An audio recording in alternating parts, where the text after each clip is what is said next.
Welcome to Swastik design tutorials. ఈ వీడియోలో మనం ఆటోక్యాడ్లో టెక్స్ట్ ఎలా ఇవ్వాలి, ఎలా టైప్ చేయాలి అనేది చూద్దాం. ఇక్కడ ఎనోటేషన్ ఉంది కదా, ఎనోటేషన్ పైన ఏ సింబల్ ఉంది కదా, కింద టెక్స్ట్ అని ఉంటుంది. టెక్స్ట్లో 2 టైప్స్ ఉంటాయి, multi text and single line. ఈ సింగిల్ లైన్ అనేది మనం ఎక్కువ యూజ్ చేస్తాం. మన సివిల్ క్యాడ్ ఆర్ ఆర్కిటెక్చర్ క్యాడ్లో మనం ఎక్కువ యూజ్ చేసేది single CAD. First single line అనేది చెప్పి తెలుసుకుందాం మనం ఏంటో. సింగిల్ లైన్ క్లిక్ చేసి ఏం చూపిస్తుంది, text specify or start point of text అంటే ఎక్కడ ఒక స్టార్టింగ్ పాయింట్ అనేది క్లిక్ చేయమంటుంది ఈ ఏరియాలో. నేను ఇక్కడ క్లిక్ చేస్తున్నా, ఏదో ప్లేస్లో క్లిక్ చేయండి, కావాలి తర్వాత మనం మూవ్ చేసుకోవచ్చు. స్పెసిఫై హైట్, టెక్స్ట్ హైట్ అనేది అడుగుతుంది. నేను ఒక 25 ఇస్తున్నాను, 25 enter. Rotation angle of text, ఇక్కడ 0 ఉంది కదా, 0లో ఉంచండి, లేదా 0 టైప్ చేసి ఎంటర్ చేయండి.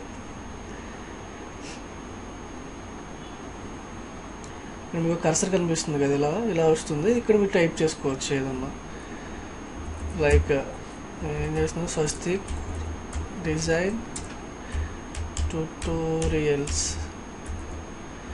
అని టైప్ చేసి క్లిక్ చేసి ఎస్కేప్ చేస్తే బ్యాక్ వచ్చేస్తుంది. ఇది సింగిల్ లైన్, ఇది ఎక్కువ యూజ్ చేసుకుంటాం మనం ఆటోక్యాడ్లో, మన సివిల్ క్యాడ్లో అన్నమాట. సివిల్ ఆర్కిటెక్చర్ క్యాడ్లో మనం ఎక్కువ యూజ్ చేసేది సింగిల్ లైన్. నెక్స్ట్ వచ్చి మల్టీ లైన్. మల్టీ లైన్ అంటే ఏమీ లేదు, ఒక పారాగ్రాఫ్ లాగా అన్నమాట. పెద్ద పెద్ద సెంటెన్స్ రాసుకోవడానికి మల్టీ టెక్స్ట్ అనేది వాడతాం మనం. స్పెసిఫై ఫస్ట్ కార్నర్ అని చెప్పంటే క్లిక్ చేయండి. తర్వాత ఇలా బాక్స్ వస్తుంది, దీన్ని డ్రాగ్ చేయండి, మీకు ఎంత కావాలంటే అంత. క్లిక్ చేస్తే మీకు ఇలా కర్సర్ వస్తుంది. ఇక్కడ మీరు టైప్ చేయొచ్చు, ఏదైనా ఎంత దూరం టైప్ చేసుకోవచ్చు, ఎన్నెన్నో వస్తుంది మీకు ఇలా. ఇది మల్టీ టెక్స్ట్, పారాగ్రాఫ్స్కి పెద్ద పెద్ద సెంటెన్స్కి వాడతారు. మనం మ్యాక్సిమం ఎక్కువ యూజ్ చేయం ఇది సివిల్ క్యాడ్లో. ఓకే,